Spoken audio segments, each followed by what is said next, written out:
Students ప్రోగ్రామ్కి వచ్చినటువంటి Usha madam గారికి, విజయార్చన మేడం, షేర్ అంబరిల్లా ఫౌండర్, అదేవిధంగా నాతోటి ఎస్ఐ గారు వెంకటరామరెడ్డి, స్కూల్ ప్రిన్సిపల్ వీరేశం గారికి, స్టూడెంట్స్ అందరికీ సేఫ్ ఎన్విరాన్మెంట్ చేయాలని కోరుకుంటూ ట్రాఫిక్ అవేర్నెస్ సంబంధించిన విషయాలు కూడా మీకు షేర్ చేయాలనుకుంటున్నాం. మీ అందరికీ కూడా డ్రైవింగ్ లైసెన్స్ ఉందా లేదా? ఎందుకు లేదు అమ్మా? మరి డ్రైవింగ్ చేయాలని లేదా మీకు? అంటే ఎప్పుడు చేయాలి? మరి ఏ వయసు వచ్చాక చేయాలి డ్రైవింగ్? మీరు 18 years. నిరీక్ష గారు వీళ్ళని చాలా ట్రైన్ చేశారు, మీకు అందరికీ తెలుసు ట్రాఫిక్ రూల్స్ గురించి. సో 18 years వచ్చిన తర్వాతే మీరు డ్రైవింగ్ చేయాలి, ఈ విషయం అందరికీ తెలుసు. సో ఇంకా ట్రాఫిక్ రిలేటెడ్ లో మీకు సిగ్నల్స్ గురించి అవగాహన ఉందా? సిగ్నల్ కి వెళ్ళినప్పుడు మనం ఏం చూస్తాం? సిగ్నల్ పాయింట్ లో super red says, green says, middle లో ఉంటుంది ఏమంటుంది? ఎల్లోనా? అది ఏం చెప్తుంది? Slow, fast, yes, be ready for go and be ready for stop. అంటే రెడ్ సిగ్నల్ పడే వాళ్ళు, గ్రీన్ లో వెళ్తున్న వాళ్ళకి రెడీ ఫర్ స్టాప్ అది పడిందండి. అదే రెడ్ లో ఉన్న వాళ్ళకి రెడీ ఫర్ గో. ఓకేనా? ఇది క్లియర్ గా ఉంది మనకు. అదేవిధంగా ట్రాఫిక్ జంక్షన్ లో ఇంకా ఏం చూస్తాం మనం? జీబ్రా క్రాసింగ్ లైన్స్ చూస్తాం కదా, చూస్తామా? దానికంటే బిఫోర్ ఒక లైన్ ఉంటుంది, దాన్ని ఏమంటారు? వైట్ లైన్ ఉంటుంది కదా, ఏమంటారు దానికి? Stop line, vehicle stop line. So vehicles అన్ని కూడా ఆ stop line before red signal పడ్డప్పుడు ఆగాలి. ఆగినప్పుడు మీరు రోడ్లో జంక్షన్ లో ఉన్నప్పుడు ఆ వెహికల్స్ ఆగినప్పుడే మీరు రోడ్ క్రాస్ చేయాలి. ఎక్కడి నుంచి చేయాలమ్మా? జీబ్రా క్రాసింగ్ లైన్స్ యూజ్ చేస్తూ మీరు రోడ్ క్రాస్ చేయాలి. చేసిన తర్వాత ఒక రోడ్ చేసిన తర్వాత 4-way జంక్షన్ ఉంటుంది, ఇంకో రోడ్ క్రాస్ చేయాల్సినప్పుడు మీరు ఎక్కడ ఉండాలి? రోడ్ క్రాస్ చేస్తారు, మళ్ళీ ఇంకో రోడ్ వస్తుంది అక్కడ 4-wayలో. సో అలా చేయాలనుకున్నప్పుడు మధ్యలో రెఫ్యూజీ అని చెప్పేసి కొంత స్పేస్ ఉంటుంది, ఆ స్పేస్ లో ఉండాల్సి వస్తుంది. ఏమంటారు దాన్ని? రెఫ్యూజీ అంటారు ఆ స్పేస్ ని. సో చాలా చోట్ల లేదు, మెయిన్ జంక్షన్ లో, జూబ్లీహిల్స్, బంజారాహిల్స్ ఇటువంటి జంక్షన్స్ లో పెట్టాము. ఓకేనా? అదేవిధంగా ఈ పెడిస్ట్రియన్స్ ఎవరైతే వాక్ చేస్తూ వెళ్తూ ఉన్నప్పుడు సిగ్నల్ లేకుండా మామూలుగా రోడ్ క్రాస్ చేసే జంక్షన్స్ కొన్ని ఉన్నాయి, అక్కడ కూడా మేము 10 seconds కోసము పార్కింగ్ సిగ్నల్స్ పెట్టాము. 10 seconds మాత్రమే.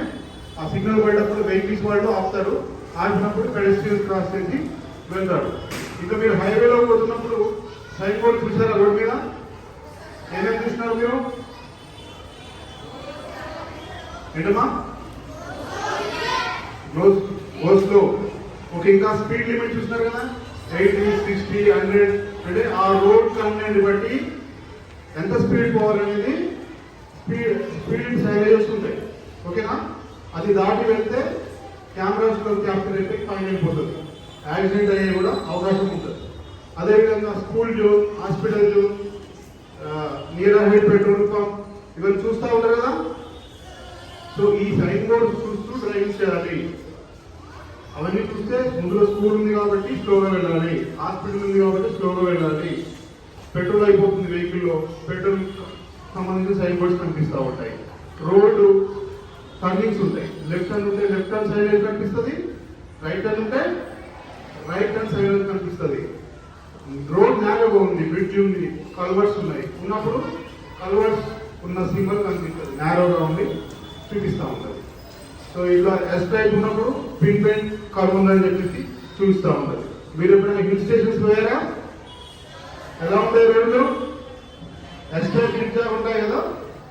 సో అటువంటి ప్లేసెస్ లో యాక్సిడెంట్ అవకాశం ఉంది కాబట్టి బిఫోర్ మనకు సైడ్ బోర్డ్స్ ఉంటాయి, ప్రతి చోట ఉంటాయి. హైవేస్ లో మీరు చూస్తున్నప్పుడు, డ్రైవ్ చేస్తున్నప్పుడు మీరు అబ్జర్వ్ చేయాలి. సో ఇవన్నీ కూడా మనం ఏమేమి చేయాలి అనే దాని గురించి చెప్పుకున్నాం. ఇప్పుడు చేయకూడదు ఏంటి రోడ్డు మీద వెళ్ళినప్పుడు చెప్పండి. Talking phone. ఓకే, బైక్ మీద కార్తో వెళ్ళినప్పుడు కానీ కార్లో వెళ్ళినప్పుడు కానీ మనం కొన్ని చేయకూడని పనులు ఉంటాయి.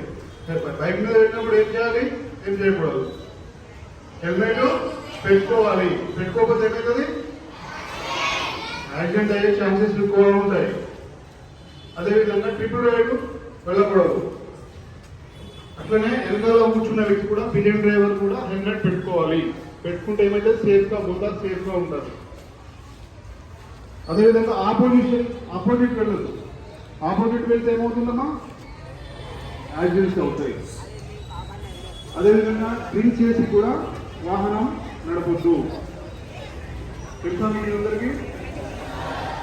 సో హెల్మెట్ లేకుండా మీ డాడీ డ్రైవ్ చేసినా, డ్రంక్ చేసి డ్రైవ్ చేసినా, ముగ్గురిని ఎక్కించుకొని డ్రైవ్ చేసినా, కార్లో సీట్ బెల్ట్ లేకుండా డ్రైవ్ చేసినా మీరు మీతో పాటు నామని చెప్పండి. మీ మార్క్స్ ఎందుకు తక్కువ వచ్చిందంటే నువ్వు హెల్మెట్ పెట్టుకొని వెహికల్ నడుపుతున్నావు అని చెప్పి నువ్వు క్వశ్చన్ చేయాలి. అడుగుతారా? అదేవిధంగా మీరు స్కూల్స్కు వస్తున్నప్పుడు స్కూల్ వ్యాన్స్లో వస్తూ ఉంటారు. వస్తున్నప్పుడు ఖచ్చితంగా వెహికల్ స్టాప్ అయిన తర్వాతనే మనం ఎక్కడం దిగడం చేయాలి. ఎక్కడైనా పార్కింగ్ చేసిన వెహికల్ దగ్గరికి మీరు వెనకాల వెళ్ళినప్పుడు వెనకాల మన బ్రదర్స్ కానీ సిస్టర్స్ కానీ పార్క్ చేసిన వెహికల్స్ మీరు కానీ వెనకాల ఉండదు. ఎందుకంటే సడన్ గా వాళ్ళు చూసుకోకుండా వెనకాలకు వచ్చే అవకాశం ఉంటుంది. కాబట్టి ఎట్టి పరిస్థితుల్లో పార్క్ చేసిన వెహికల్స్ కి మీరు వెనకాల ఉండకూడదు. అదేవిధంగా వెహికల్ వైలాన్ జర్నీలో ఉన్నప్పుడు మీరు హ్యాండ్స్ బయటకి పెట్టకూడదు. తలలు కూడా బయటికి పెట్టి చూడకూడదు. చూస్తే ఏమైతుందమ్మా? సైడ్ నుంచి వెళ్ళే వెహికల్ వచ్చేసి మీకు ఇంజూరీ చేసే అవకాశం ఉంది. కాబట్టి ఎట్టి పరిస్థితుల్లో మీరు హ్యాండ్స్ కానీ హెడ్స్ కానీ వైలాన్ మూమెంట్లో వెహికల్లో ఉన్నప్పుడు పెట్టకూడదు. అదేవిధంగా మీ యొక్క వ్యాన్ డ్రైవర్ కానీ బస్ డ్రైవర్ కానీ తాగి వచ్చాడు అనిపిస్తే మీ పేరెంట్స్ కానీ స్కూల్ టీచర్స్ కానీ 100కి కాల్ చేసి ఎవరికైనా చెప్తే నెక్స్ట్ వాళ్ళే వేరే వాళ్ళకి యాక్సిడెంట్ చేయకుండా ఉండడానికి అవకాశం ఉంటుంది. యాక్సిడెంట్ చేసి మిమ్మల్ని ఇంజూర్ చేయకుండా ఉండడానికి అవకాశం ఉంటుంది. వాళ్ళు మిస్బిహేవ్ చేసినా, రఫ్గా నడిపినా మీరు వెంటనే మీ పేరెంట్స్ కానీ టీచర్స్ కానీ కంప్లైంట్ చేయాలి. చేస్తారా? అదేవిధంగా ఇప్పుడు ఫోన్స్ ఇంటి దగ్గర చూస్తూ ఉంటారు కదా మీరు. నిజం చెప్పాలి, అప్పుడప్పుడు చూస్తారు కదా, ఆన్లైన్ గేమ్స్ ఆడుతూ ఉంటారు కదా. సో అందులో ఆన్లైన్ గేమ్స్ ఆడుతున్నప్పుడు మీకు గిఫ్ట్ ఇస్తాం, మీరు గెలుస్తా అని చెప్పేసి కొంచెం ఈ మధ్య ఆన్లైన్ ఫ్రాడ్స్ జరుగుతూ ఉన్నాయి. బ్యాంక్స్ నుంచి కాల్ చేస్తున్నాం అని చెప్పి పేరెంట్స్కి మీ ఓటీపీ చెప్పమని చెప్పడం, సో గేమ్లో మీకు రీఫండ్ చేస్తాం, మీకు గిఫ్ట్ వచ్చింది మాకు అమౌంట్ చేయమని చెప్పడం, ఇవన్నీ ఆన్లైన్ సైబర్ క్రైమ్స్ జరుగుతూ ఉన్నాయి. ఇట్లా మీ చేతుల నుంచి వాళ్ళు అమౌంట్ తీసుకొని మీరు లాస్ అయిన అనుకున్నప్పుడు వితిన్ 1 అవర్ లోపు 1930 కాల్ చేస్తే 1 అవర్ లోపు మీ ఫండ్ మీరైతే డబ్బులు వాళ్ళకి ట్రాన్స్ఫర్ చేశారు, మోసపోయినా అనుకుంటున్నారో ఆ ఫండ్ ఆగిపోతుంది. ఎంత సమయంలో కాల్ చేయాలమ్మా? ఏ నెంబర్కి కాల్ చేయాలి? 1930కి కాల్ చేయాలి. అదేవిధంగా ఇప్పుడు స్కూల్స్లో కొంతమంది డ్రగ్స్ మహమ్మారి అని చెప్పేసి వచ్చేసింది. స్కూల్స్లో కాలేజీలో కొంతమంది పిల్లల్ని టార్గెట్ చేసుకొని, సొసైటీని టార్గెట్ చేసుకొని వాళ్ళ యొక్క స్వతహా లాభం కోసం చేస్తూ ఉన్నారు. ఇటువంటి అన్నోన్ పర్సన్స్ మీకు చాక్లెట్స్ కానీ బిస్కెట్స్ కానీ ఇంకేదైనా అలవాటు చేస్తే వాటికి దూరంగా ఉండాలి. అటువంటి వ్యక్తులు మీకు ఎప్పుడైనా తారసపడ్డప్పుడు మీ పేరెంట్స్ కానీ స్కూల్లో టీచర్స్ కానీ తెలియజేస్తే మనము జరిగే నష్టాన్ని అరికట్టినట్టు అవుతుంది. అదేవిధంగా ఈరోజు బ్రోకింగ్ కార్యక్రమానికి వచ్చేసి ఎన్విరాన్మెంట్ గురించి చెప్పినటువంటి అర్చనా మేడం గారికి, అదేవిధంగా సుష్మా మేడం గారికి, ఎగ్రెడ్ గారికి, స్కూల్ ప్రిన్సిపల్ గారికి ధన్యవాదాలు తెలుపుతూ okay, all the best. Thank you sir. Okay, wonderful.